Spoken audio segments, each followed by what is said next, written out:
Welcome, gamers, to this week's episode of Last Call Gaming. We're on episode number 158. Today is January 21st, our first episode in 2023. My name is Craig Perales, and joining me back behind the booth, haven't seen you behind the table since last year, Mandy Montemare. I'd love to say new year, new us, but I feel like we're just back on that bullshit. Oh, dude, I will say this, and I think it was Talha, wrote something in the comments. It did take a while for us to get going, but it was nice to just have a nice, like, solid little vacay before we start doing the show. And like you were saying off camera, like, there wasn't a ton of news, so like I agree with you. There wasn't too much that I think that we fell behind on. Right now is the sweet spot, I think, to get back in now that the Q1 games are going to start falling through, and then Microsoft things next week. Yeah, our main topic obviously with The Last of Us. So hey, it's a good time for the boys to be back in town, right? The boys are back in town. Nice, guys. So apologies for starting so late, but we are back now, and we should be fully on track. So guys, if you're watching the YouTube version of the show, make sure you like, comment, subscribe,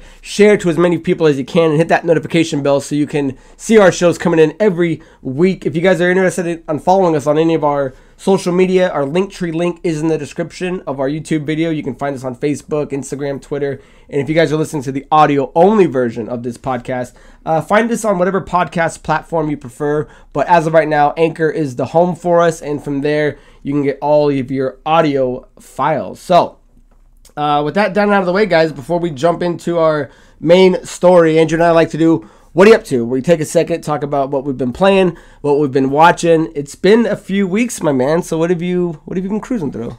I'm still cruising through Big Bang Theory. Again, it's like 12 seasons, but I'm at the end of season 4, and I know there's like a lot of other shows that I should be watching or doing, or I didn't end up finishing Ink Master, but it's a lot easier to binge Big Bang Theory when it's like 20-minute episodes. Yeah. If like that, minus credits, it's 18 something. Yeah, that's so nice. And like right now, it's just getting really good. I'm like, oh, you know what? At first, I kind of hated the show, and there's some things I didn't like, but it's just getting progressively better, and I understand it now. So I'm actually really, really enjoying it. Yeah. But as far as anything else goes, I've been playing more games than anything. Again, back on Call of Duty, getting ready for the big Season 2 update next month, where hopefully they fix a lot of issues with the game. But as far as anything else, I did finish GTA 3. I can't remember last time if I had said I had started it or was thinking about starting it. But it's been so long. I was like, you know what? I'm just going to get in here. I've never played Grand Theft Auto 3. It was actually really easy to cruise through. It's actually a very, very short game doing like all the main missions. I did do some of the side ones too, but I got all the achievement stuff. Then I was like, oh, well, that was easy. I love Vice City the most, so I'll save that one for last. I remember San Andreas being cool, so I'll just cruise through San Andreas. I'll say that I beat San Andreas, but if you look at my achievements, I did not.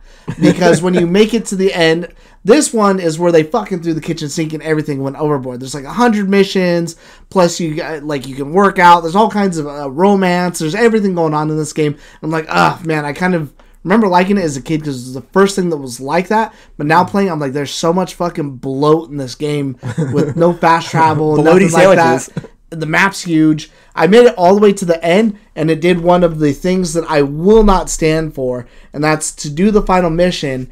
There, you have to do a certain percent of gang territory that's around the map. And the problem with doing that is, as you're gaining gang territory, you can lose gang territory. So while I'm fighting something else, someone could be taking my gang territory. Not only do I have to drop what I'm doing, I got to go all the way back over here, defend it, and then keep doing it. And if it'd be one thing, it was like own 15%, 10% or something. You have to own 35% of the gang territory. So I'm like, fuck no, I'm not doing that. Like, I already did everything else on here. I'm over it. How big's the final achievement? Is it like 100? Are you missing like 25 points? Okay, no, that's where I absolutely drew the line. If it was 100 points or more, I for sure would have put the time in. But for 25 points, and as long as that game was, I'm not.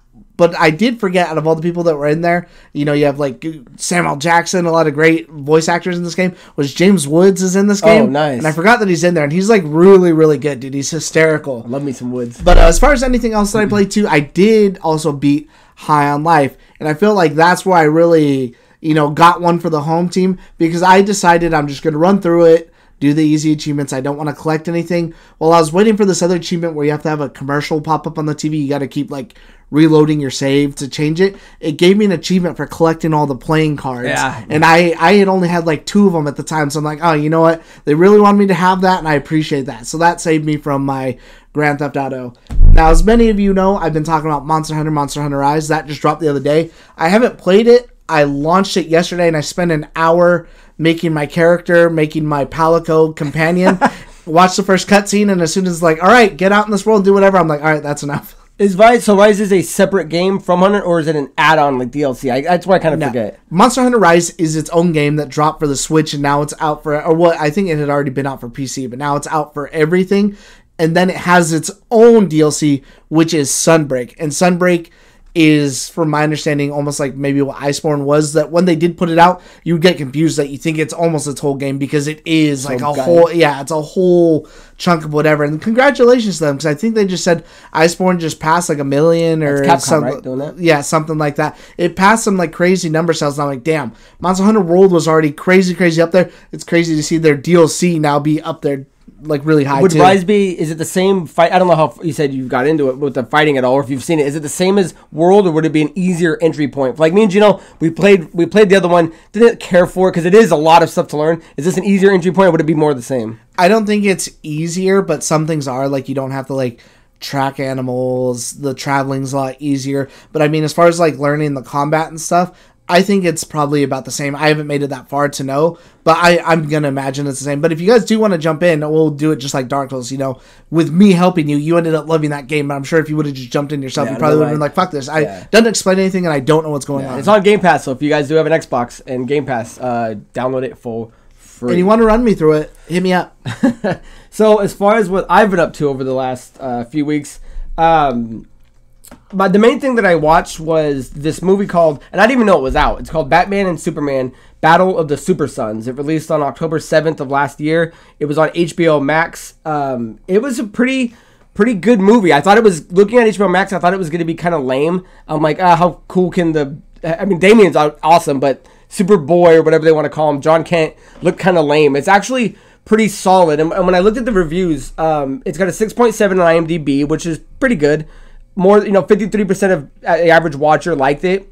But what surprised me is that right now, at least the last time I checked, it's got 100% on Rotten Tomatoes. So I remember I seen like a trailer for this the other day, because I was going through that the Justice, not the Justice League, but the animated film universe or whatever, and I'd seen that, and I'm like, I didn't see anything about it. I went on Wikipedia to read the story. It's not on there, but under the little where they say response, it says released to okay reviews, but if you're a comic fan or whatever like that, it holds a higher rating on Rotten. It's funny that you brought it up. I'm like, maybe I should go watch that. Yeah, I think so. So if you are interested in watching the DC animation movies, it's not part of anything that's like, when they make the new 52 movies. So if you watch like Justice League and Justice League Dark and the Aquaman movies, they're all connected. This one is a separate universe that actually, where the main enemy is Starro. So that's kind of where this one centers on. And the cast in it is pretty solid.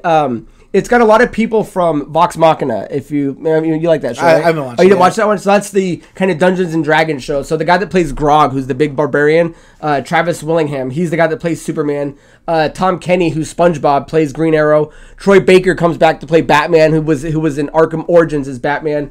He did a good job too. Yeah, dude, he does a really good Kevin Conroy. I wouldn't call it an impersonation as much as I would say like an homage to it.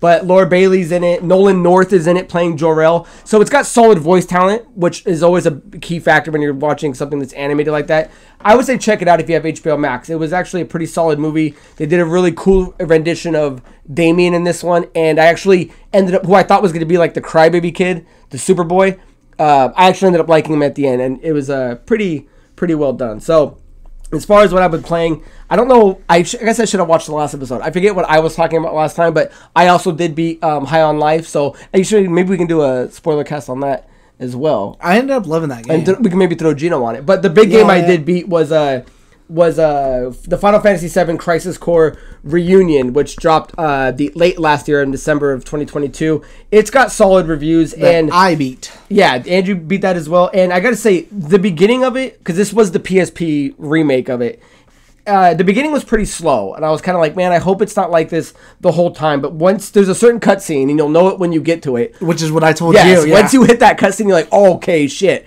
Now I'm definitely in this. And I gotta say, if you're interested in playing like the Final Fantasy VII remake and the next one that comes out later this year, Rebirth, I think. Rebirth, yeah. Then I would say you have to play the Crisis Core Final Fantasy VII Reunion. I think they're kind of in tandem with each other. I would say this game was a solid. If you like Final Fantasy VII, the game was like a solid 8.5, like 9 for me, only because I love Final Fantasy VII lore so much. If you don't and you just are into playing a good role-playing game, I'd say a 7.5. It still has really fun, interesting mechanics. That DMW system was really cool. The way they incorporate all these, I found myself doing more of the side missions than I was doing the actual main quest. And finally, I was like, okay, dude, I gotta like move on with my life and beat this game. So it was a lot of fun, and I'm glad I spent time with it. One of the biggest things one of my criticisms is the more you kind of learn about Angeal and Genesis, who are kind of two main players in this game, the more I felt it kind of like robbed Sephiroth of a little bit of his like mystique and his like behind the shadow kind of thing. It was still cool to see, but it was almost like learning more about Boba Fett that I wasn't sure I wanted to know about. And when we do our spoiler cast of it, we'll kind of dive in more into that. But do you agree with that at all? Did it take anything away from Sephiroth, or in your opinion, do you think added more to him? Because it was cool to flesh him out, but I'm like, I don't know if I needed to know all of that. It didn't really take away anything from me for it, because I'm even still, when you see Sephiroth and everything in this game, even after you learn whatever about him, he's still just badass the whole way through. I'm just like, oh man, this is really cool. And it's almost like I just want like more Sephiroth. And if anything, it leads back to that conversation we were having about that weird mobile shooter where they had like a younger, almost like teenage version of Sephiroth. Like, I don't know if that's what I want, but that's very something I would be interested in seeing if it's done right. So I feel like that would almost be taking it too far. But this, I felt like, was okay. Yeah, perfect. So let us know, guys, down below. It's been a couple of weeks. Let us know what you've been playing. Let us know what you've been watching. Let us know what you got coming up. So with that down and out of the way, guys, let's move into our main topic. And that is that the Last of Us series is finally out. Episode 1 is out. We have now seen it. It aired January 15th, 2023. And by the time you guys are watching this episode 2 is probably out by now. So keep that in mind. We're simply reviewing the pilot episode, and we're going to talk about a couple of key aspects of it. Overall, got great reviews. It's got a 99% on Rotten Tomatoes, 9.4 on IMDb. 95% of people that watched it liked it. And of course, this is HBO's show. And the main article that I'm pulling from Collider is stating that The Last of Us premiere scores HBO's second largest debut in over a decade. The series is second only to the House of Dragons debut. So let me read this real quick just so you can kind of put in context of how high it was being watched. So this says, video game fans and HBO will both be heaving a sigh of relief this week for different reasons. While the hugely anticipated series The Last of Us has been almost unanimously declared as the best video game adaptation of all time, not a high bar to cross, but still, it also drew phenomenal numbers for the premium television network. Based on Nielsen and first-party data, Sunday's series premiere was watched by 4.7 million viewers across linear and HBO Max platforms.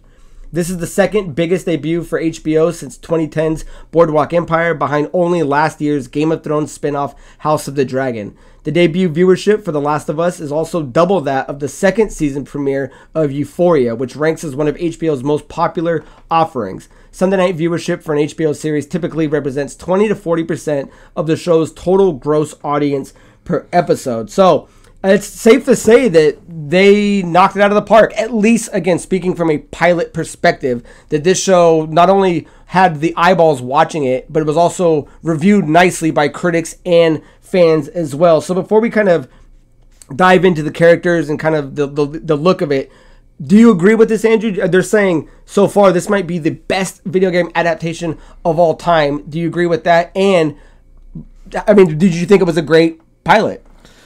Yeah, I think it would have been hard for them to actually mess this up. One, because when you're watching the original game, when you're watching all the cutscenes and everything, it almost plays out like a movie. So you could just almost make it like one for one and be like, here's the guide on how to do it. Just put it on TV and it will play out perfectly. But with how close they were working with, I can't think of his name, Neil Druckmann, Craig Mazin, and stuff like that, I'm sure that they really were like, okay, like, let's not do what other people are doing. We're like, well, we're just going to take the name and we're just going to fuck off everything else and we're going to use the name and, like, that's it. Like, no, we're going to take the name based on the game's sake and, you know, just not a one-for-one adaptation, but stick to the source material. Stick to the source material while still creating something that feels fresh, and they absolutely nailed it. So, but best video game adaptation of all time? Or would you still put, like...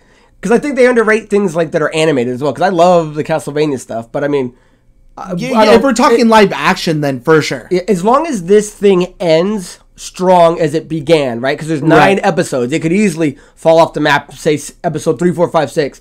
But if it can stay strong, then this thing definitely, I would say, has a chance to be on the Rushmore of video game adaptations if it stays as positive as it's been since episode 1. Yeah, for sure. But I would agree with their statement as far as you include that word live action. Right. So again, I love the opening. So let's start getting into what the show is about. Obviously, that the synopsis is Joel and Ellie, a pair connected through a harshness of the world they live in, are forced to endure brutal circumstances and ruthless killers on a trek across. And I kind of dived out there, so I don't know if there was more to that there. But the opening of this was awesome. It kind of takes this old... these couple guys sitting, it's like the late 60s, 5 minutes of talking about this kind of possibility that if fungus or more particular fungi were to have to evolve, and they kind of go into this explanation of how it already does this in things like ants, and they have this awesome explanation, and it has good body artist from Spartacus, John Hannah, and it's got Big Head from Silicon Valley, played by Josh Brenner. I think it's like a 5-minute opening, and I gotta say, it set up it perfectly. There was no exposition. Yeah, the exposition for this was on point. It instantly in that conversation, and it was cool because it was kind of told through the scientific and then kind of the unknown, the unknowing. And when you kind of see it, it's kind of bone chilling because at the end, because he's kind of being a smartass in the beginning, the host. But at the end, when he's kind of telling them, it's like, all it takes is this, and we lose. I was like, man, that's a pretty powerful intro that just kind of set the tone for the rest of the episode. Yeah, for sure. Especially, too, because the way the conversation ends when he's like, well, these other things, here's what you can do, here's what you can't do. But yeah, he says, let's say the temperature of the Earth rises, which is like a global warming thing, causing something like that to adapt, then what can we do? Nothing. There's nothing we can do. Yeah, it's game over. Yeah, there's no way to stop it. We haven't made cures for this. There's no way to make cures for this. There's no way to prevent it. If global warming happens, then this thing will naturally have to evolve. And yeah, when he's like, then what happens? He's like, we lose. I was like, damn. It was really good. I love that. So then it jumps forward in time to, I think was it present day? I kind of figured if they were doing it 2020 or something. I'd have to double check, but. It gets into, I want to talk about the look and the aesthetic of the world that they've created. So they make this place look, I mean, assuming when we do the time jump again, I think it's real. Like 2002 or something, because then it jumps again. Right, when it does it. So yeah, they do a really good job at making the world look real, dirty, depressing, like this dystopian post like pandemic era when you kind of get later in the episode. But I gotta say, and Andrew, you kind of hinted at it earlier, was you gotta give the showrunner Neil Druckmann, I don't know who's the showrunner, but the creator of it, the fact that he was so hands-on, you can see it. You can stick that they're sticking to that source material. And Craig Mazin, who, if you guys aren't familiar with him, he was the showrunner for the show Chernobyl, which was fantastic. And if you've ever seen that, it's a perfect kind of, if you were to kind of compare him, like that dark, dirty, gritty world that they've kind of taken and then now put into The Last of Us. And I gotta say, I think it takes two halves of that coin for them to do it. One, to know the source material, treat it right, treat it properly, tell the right story, and then someone else to actually paint the picture of it. Because looking at it, I mean, obviously we've only seen episode 1, but the trailer kind of shows more about where they're going. And if you're going to compare that to the video games, which looked awesome and they've remade 3 times, then the show has to at least kind of match that. And I think they did a really good job doing that. I absolutely love the aesthetic of it and the way that it starts. I think even still is one of my favorite things that they do is you can just watch it at the beginning. You're watching them like live their daily life and everything just seems normal. Again, it looks beautiful, believable area, but when you're looking in the background, there's like subtle news reports, or at the beginning, she's listening to something that's around the world, and they're talking about something, and they're talking about like a virus, but they don't really know what it is, and they kind of pass it on, like you would everyday life, almost similar to like what happened with COVID over here. That I instantly thought of that. I was like, man, that's the craziest thing to think of, and that's how close and a good job they did of this, that it hit to home. Is like, I remember reading about COVID, and I'm like, oh, that will never come over here. Like that's that's far away problems, and is that even really that big a problem? And then the more I'm watching this, I'm like, oh man, it's so insane. Yeah, and it was really cool how they, like Andrew's saying, how the way they kind of set it up, because the episode is kind of split in I wouldn't say 2 halves, but there is one point in the beginning before the pandemic breaks out, and then obviously there's the next half, which is like 20 years later, and it did a really great job in kind of that easy transition. I was going to say, do you want to kind of jump into the characters right now, or is there anything else you want to talk about with the plot? We can jump into that. Okay, so let's start with Sarah first, because she is kind of in the beginning. Sarah is Joel's... well, I don't want to say spoilers either if you haven't seen it, so we are going to talk about characters in this and what may or may not happen to them, so spoilers if you haven't seen the episode and you want to go watch it and then come back and watch this. But the game is over a decade old, so if you are someone that's played the game already, then you already know this kind of stuff. So right. We're just kind of looking at the adaptation from now being into a show. So Sarah, who's Joel's daughter originally, surprisingly enough, because her role is so small in the game, surprisingly enough, I'm like, what are they going to do with her? I liked her instantly. I already was like, oh, I like this character. She's funny. She's interesting. And then what happens to her eventually when she passes, I was like heartstruck. And I was like, dude, that was a powerful scene, man. When you kind of get you know what's coming. And then the death scene at the end, I was just like, dude. So I don't know. I thought they did a good job. Sarah's not in the game much. I thought there was a great job with her character for how much time she had in this one. I think they did a better job, too, of making you care for her, and as far as that death goes, because then you see, like, her everyday life, like, not only, like, her going to school, fixing the watch, which ends up being, like, a bigger thing later on, but when she goes, like, next door to the neighbors and talking to them and making the cookies and stuff like that was just, seeing that everyday life being what some people call, like perfect before everything goes to shit. It's like, man, that just made that turn much more impactful. Yeah, and you can see, and we'll get into Joel in a minute, but like the relationship she has with her father and how much she loves him and all this stuff. And then when you finally see the way and I'm sure they'll do flashback scenes. I'm sure she'll be in maybe a couple more episodes as like Joel kind of reminisces about the past. So excellent job with her. The character that I thought they could have spent the least amount of time on was surprisingly one of my favorites in that pilot. So the next person I want to move on to is Tess. So Tess in the game was kind of Joel's... I don't know who was really the leader. I haven't played the game since 2014, so forgive me if my memory on the game is a little hazy, but in this one, in the show, it kind of seems like they're lovers. I'm pretty sure that's implied. I don't remember that being the case in the game. I don't think it was ever expressed that way anyway.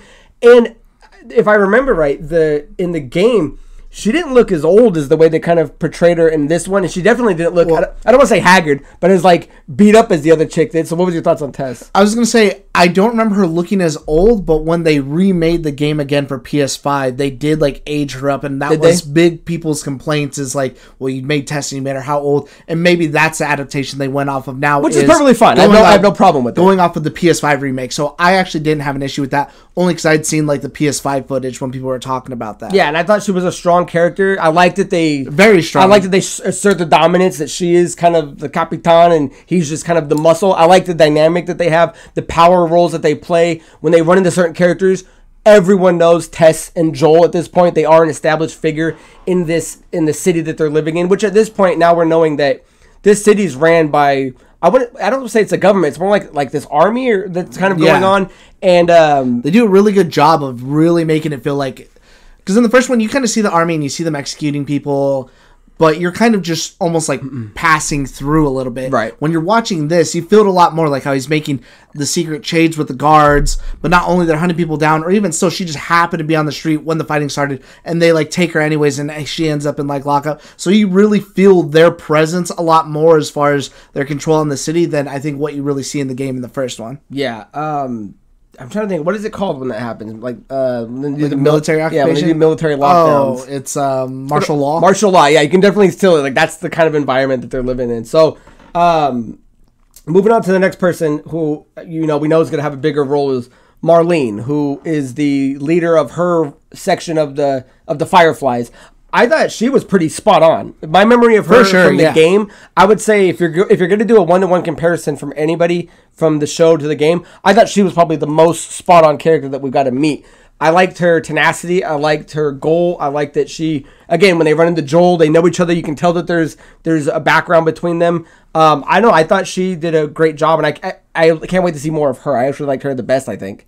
Yeah, I like, too, that she's also, again, another strong person, because when that chick's trying to question her, she, like, orders everyone out of the room. Yeah. She's like, you know what you need to know, because I'm telling you what you need to know. Yeah, she was definitely a strong authority figure. Anything else on Marlene? Nah. The next one I wanted to see, I don't think there's much to say, is we get to meet Tommy in the beginning with Joel's brother, who was a badass in the beginning. He had his shit and he played his part. obviously we now know that he's lost somewhere, and the whole goal of this is Joel wants to get out of the town so he can go find his brother. So I don't think there's much to say on Tommy because we've only seen him for about maybe a minute and a half collected time. So, but I like the actor. I think it's Gabriel Luna. I do like him, so when we see more of him, I'm sure it'll be great. Which I think that's one of the changes they make. In the original, I think he's just not talking to Tommy, or they hadn't talked in a while, whereas in this one, he's actively looking for him and trying to send out like a signal through like the music and stuff like that. Which was dope, yeah. So I was like, okay, you are seeing, when you're watching this, you're seeing some of the subtle changes that they're making to kind of keep it fresh, and it still plays out like, the story the same, or if anything, maybe makes it slightly better. Yeah, and I can't wait to see what they do with that. So, now we get to get into our two big players. Obviously, let's go Ellie. Clearly, this is a new incarnation of Ellie. I don't think... Obviously, there's traits of the game version in this version, but I can totally... If my memory serves, this is a whole different personality for her. She is funny, and when she does, like, the countdown and says, fuck you, but there's just a different... I think just a different kind of personality there. I like Ellie Williams. I'm still not sure if I would have went with someone that didn't kind of more look like Ellie. With how close everyone else looked? With how close everyone else looked. But the moment she started on screen, I was instantly like, okay, this will work for me. And I think that was a lot of people's biggest hesitation is because Pedro Pascal looks like Joel. I think a lot of people are having an issue with Ellie. Once I got her flavor of how she's going to be acting, I was like, I can move on with it. And I think she's great. Or did you have any concerns with her? No, as soon as it started, again, it was always just kind of like a looks thing, but as soon as everything got going, I'm like, okay, she's acting like this is the way, I could picture, Ellie acting in the situation or whatever. I think she captures it. Yeah. Anything you would think, did she stand out more to you than the game Ellie, or am I remembering it differently? I see just the different traits in her. I see her being more, not outlandish, but more kind of wild when she jumps out of the door. And she just kind of seems a little more savage in this one than the other one did. I don't know. I almost kind of felt like maybe it was the same, and maybe that's just my memory tainted, because, again, it's been so long. I almost feel like it's almost the same as what it was. So let's move into Joel, who played by Pedro Pascal. I have a hard time not hearing Pedro Pascal's voice. And I know he's doing a more gruffier voice, but I can still hear the Viper in his voice sometimes. I can still hear the Mandalorian in his voice sometimes. But he looks great. He acts the part. He has that brooding presence when he's on there. When that one dude walks up to him and he's like, "If you tell me to follow the light, I'll beat the shit out of you." Whatever he says, I'm like, okay, he definitely nails it.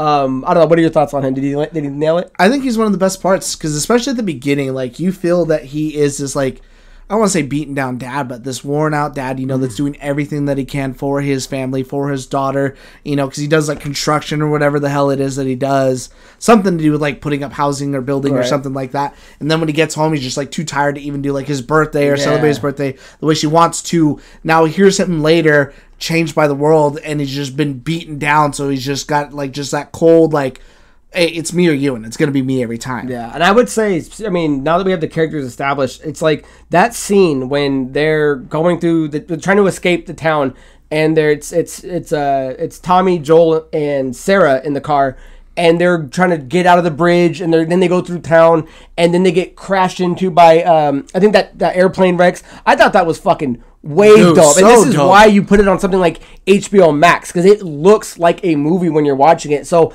I'm super happy that HBO got it, because I don't think a lot of other streaming channels, maybe Amazon, could have done something that looked that great. So I was completely impressed with what they did. Yeah, I'd say, especially that beginning when the outbreak's happening, one of my favorite parts is when they're leaving, that they had already had to shoot this old lady that was their neighbor, but he hits someone else on the road with a car, and he's taken off, and his other neighbor, that's some woman, he's get back in the fucking house, and he's leaving. She's like, Joel, what are you doing? And you see her out in the street, but then you see the person get up and fucking attack her, and so it's very Dawn of the Dead. I'm like, man, this is just so good. This is a really good showing that initial outbreak. They did such a good job of that. Yeah, and we've yet to see the bigger zombies, so they did a nice job showing us in an oversaturated zombie-filled world where we live with every show's got zombies, every movie. It doesn't feel like zombies. Yeah, I was gonna say they're doing a pretty interesting job to instantly hook me, and I think they've got a winner on their hands. So before we go into overall stuff, Is there anything else you want to add on about the looks and all that? Actually, I did want to say, I kind of want to go into the infected a little bit more. They are scary, especially when you see that old lady. That lady, dude, when she starts going like, opening up her mouth, and now that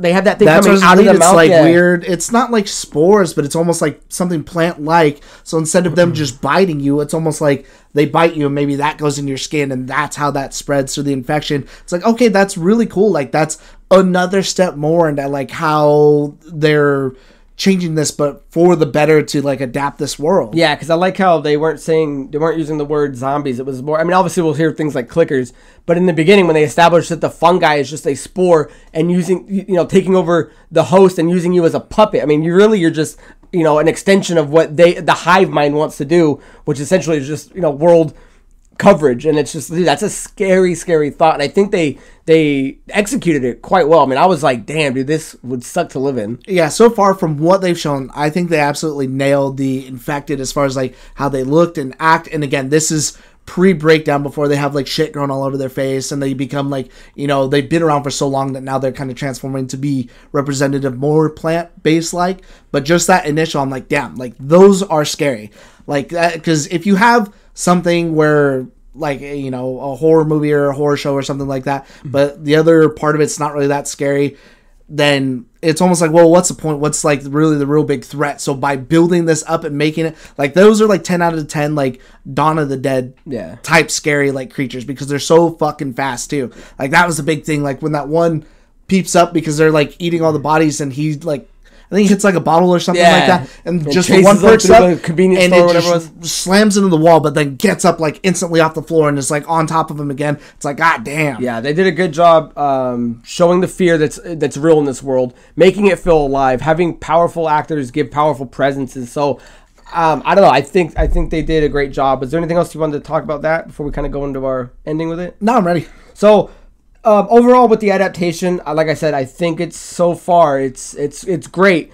And what it also did, it made me feel more comfortable now, because obviously this is Sony's first big.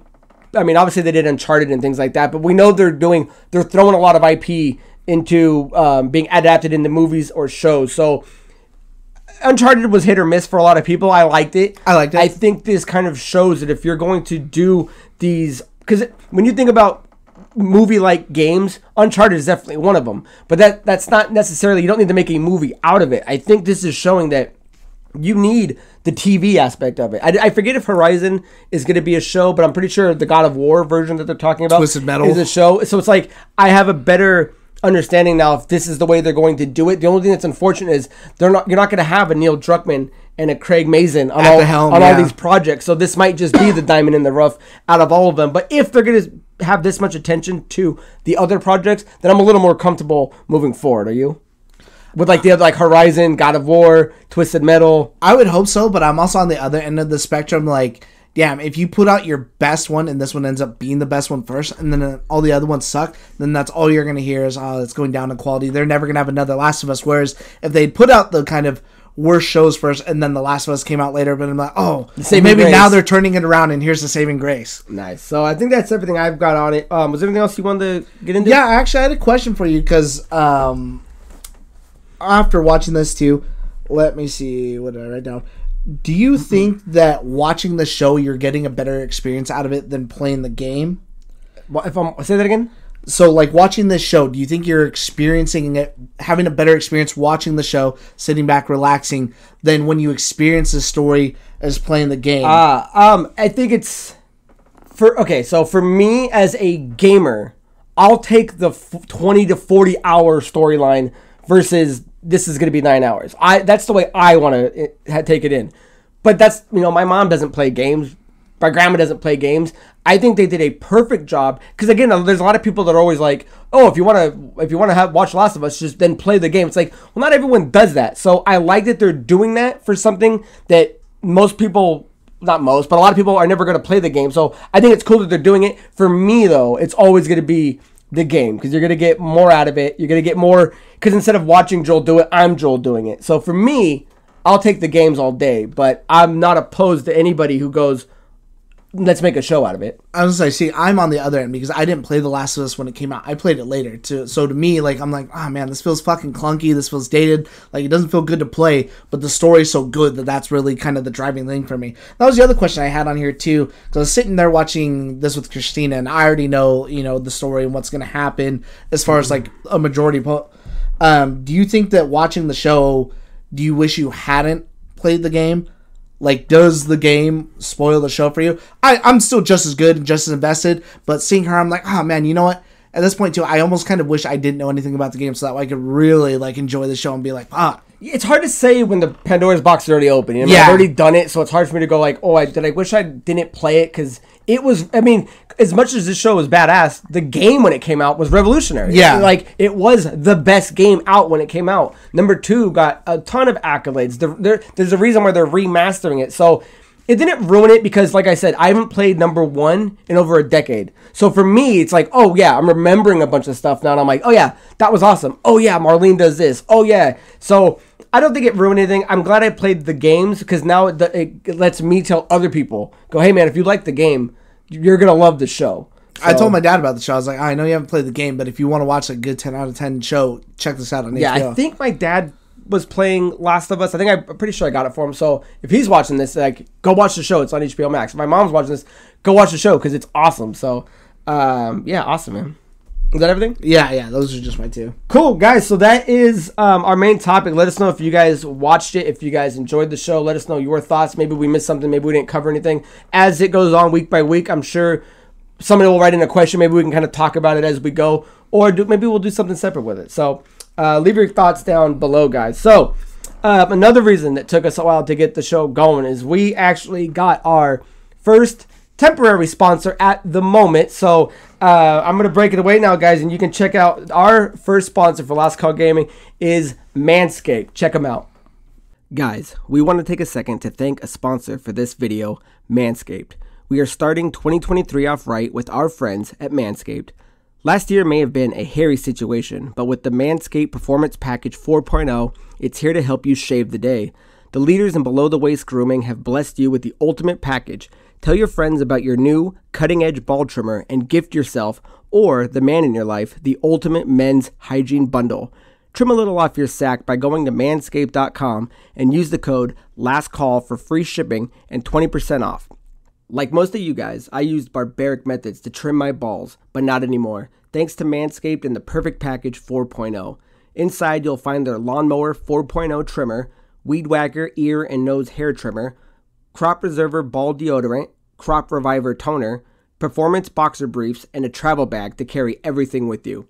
So get 20% off and free shipping with the code LastCall at manscaped.com. Again, that's 20% off and free shipping with the code LastCall at manscaped.com. And trust me, fellas, your balls will thank you. All right, guys, that was our sponsor, Manscaped. Guys, make sure you check it out. Make sure you use that code. Get your discounts, and make sure you guys take care of your manscaping areas. So, with that down and out of the way, guys, let's move into questions of the week. Now, guys, if you want to submit a question that Andrew and I can answer on the show for you, there's a couple of ways to do it. You can leave it in the bottom of the comments of the YouTube section. You guys can email us at lastcallproductions@gmail.com, or you can find me on social media at Craig Perales. You can send it to me there, and I will insert them into the show. So, our first question comes from Racer X, and they write a little Speed Racer reference, and they write, did you guys see the trailer for the Gran Turismo movie? How did it look? And would you consider it a video game movie? That's interesting. You want to? Well, let's start with the first. Yes, we saw the trailer. We actually just rewatched it again. If those of you who aren't familiar with it, obviously Gran Turismo is and this is another one of the Sony things we were talking about. Gran Turismo is a Sony product. The movie is based on the real life event of the guy who was so good with his gaming rig in Gran Turismo that they actually let him, was it race cars because he was so good, or he was able to go on a track and do, I forget what event he was able to get into, or if he became a professional, but that's what this story is pretty much showcasing, which on paper sounds awesome. I thought it looked great. I think it looks good you too. Hate like it. I'm very interested in it. I do want to see it, especially too, because I've been really digging these car movies ever since I watched like Ford v Ferrari. I'm like, oh, you know what? I never really thought like I'd care for like racing movies like that, like Le Mans and stuff. That this is super cool that it's now up that alley of what I want to see. As far as what I consider a video game movie, I don't know. I'd have to say no. I feel like it's a movie named after a video game, and maybe the kid played a video game, but it's not like an adaptation of Gran Turismo. So I would say no for me. Yeah, okay, let me just read the synopsis real quick. It says, the ultimate wish fulfillment tale of a teenage Gran Turismo player whose gaming skills won a series of Nissan competitions to become an actual professional race car driver based on a true story. So that, to me, sounds awesome. And I think we talked about this maybe a couple months ago when like the teaser dropped. But it looks really cool. It's got Orlando Bloom in it. It's got David Harbour in it. Again, yeah, what I consider a video game movie. I mean, we'd have to all agree on what defines a video game movie. You know what I mean? Like, is it something that has video games in it? Like, is The Wizard a video game movie because they're going to a competition? Or is it something that's based on an IP? Because at that point, this one kind of falls in a weird world of both. Not only is it using the IP name, it's also based in a real thing where Gran Turismo has something to do with it. I would probably lean on no, but I wouldn't argue anybody that wanted to consider it in the ballpark that it is. I'll argue till I'm blue in the face. Blue in the face. So guys, let us know your thoughts on the Gran Turismo trailer. The next question comes from Carissa N. And they write, people always argue over who wins, Goku or Superman. In your opinion, who takes the final battle and why? Yeah, it's something that's came up, and I don't know if we've answered this before because it sounded kind of familiar, but I wanted to use it because I just saw somebody on Facebook, on our Last Call group on Facebook, arguing over Superman and Goku again. So Andrew, who actually wins this battle, and why is it Superman?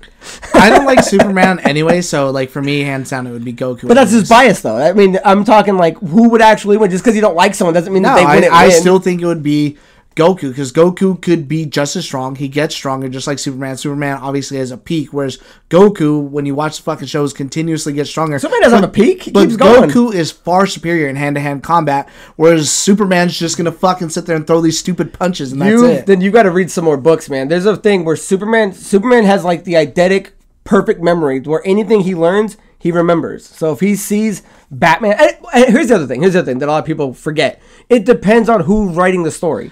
You know what I mean? If you're going to throw that out, what Superman are we using? What version of Goku are we using? So those things do kind of matter, and it depends. What powers does Superman have in this universe, in this version of the fight? If we're talking peak prime Superman, then for me it's hands down Superman. He's pretty much an unlimited power source god, where Goku gets beaten constantly by everybody he runs into, and then kind of finds the nerve to go over it, where there's no ceiling that Superman has. There's nothing for Goku to go over on Superman because he's unlimited. All he needs is that solar energy. But again, you could take him away from the sun. There's a lot of factors, but it sounds like you're going to land on Goku in the final blow. I'm going to land on Superman. So I guess the conversation continues. Leave your answer down below and let us know your guys' thoughts. The final question comes from Maven S, and they write, what game or games are you looking forward to the most for 2023? I'm really excited about Forspoken. Yeah, Forspoken looked pretty cool. I had the demo you could do on the PS5. I didn't do it because I didn't want to spoil anything. Although you just recently said that it got some shitty reviews, or... I think, people would put it up and people were comparing it and people were like slamming on it. It looked like shit from what I saw. So whether or not someone maybe purposely downgraded the video or whatever they did, I don't know. It looked so like the resolution shit. You're saying looked bad? Just that and the way she was taught, like what I told you was almost a word for word conversation, especially like that's already been something she's been slammed for, is like the way she like, whoa, I can do this, whoa, whoa. Like, oh man. So I don't know. I'm still looking for Forspoken. I want to play it. The combat looks dope, but so shameless plug, I guess. Andrew and I are going to do our next Tops episode, which is the other show we do where we give you our top 5 of something. Our next one is going to be our most anticipated games of 2023. So that should be out next week. But to just kind of give you a quick hint into what both of us are kind of looking forward to.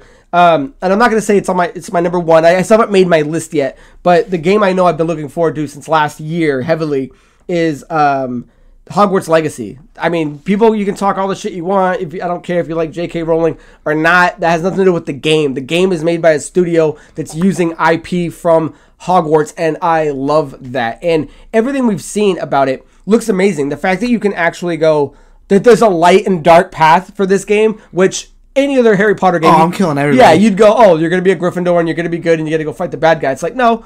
You could be Ravenclaw. You could be a Slytherin, a Hufflepuff, a Ravenclaw, and there's missions to go dark. You can choose your allies. So the beauty of this game is it looks like a I don't want to say smaller because I don't know how big the world actually is, but it looks like a Hogwarts version of Elder Scrolls. There's going to be missions you can go do, and there's going to be paths and different NPCs you can meet.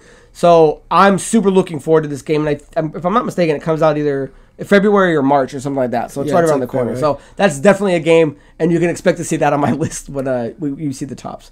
For me as a horror fan, it's got to be Resident Evil 4. Like, that game is just beyond absolute hype, and whether or not that game can live up to it, I don't know if it can, but we're damn sure going to see. Well, so. it's got a lot of new quality of life stuff that's going on. I mean, they all do, but it looks insane, and it looks insanely good, but I just have to, it's got to let me down somehow. There's no way it comes out. What do you think it would let you down in performance or like story? Do you think they'd change something too dramatic to the story? I don't know, because I hope there's some stuff that they do change to the story, so... Nice. So, guys, thank you for the questions. Leave your answers down below of what you anticipate the most for 2023. So, guys, that is the end of episode 158. Join us next time for episode 159. So, until next time, guys, my name is Craig Perales. That is Mandrew Montemare.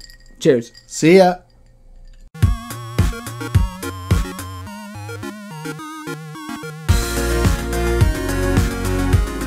Opening all the safes and that one should be a day, right? Like just run through it like in an hour and a half. But like I could do it within 8 hours. Following a guide, like 8 hours. Yeah. So I'm gonna do that one before 4 comes out, and if you want an easy game, that one would be like super easy to fucking start up. Well, I'm almost done with Lost and Random, so I'll probably try to do that next. I don't know if there's a normal difficulty achievement. If there isn't, just do it on easy. Because I think, or unless there's. I would look in the store and see if they have the cheats for unlimited ammo then. Hey, I love me a good unlimited ammo.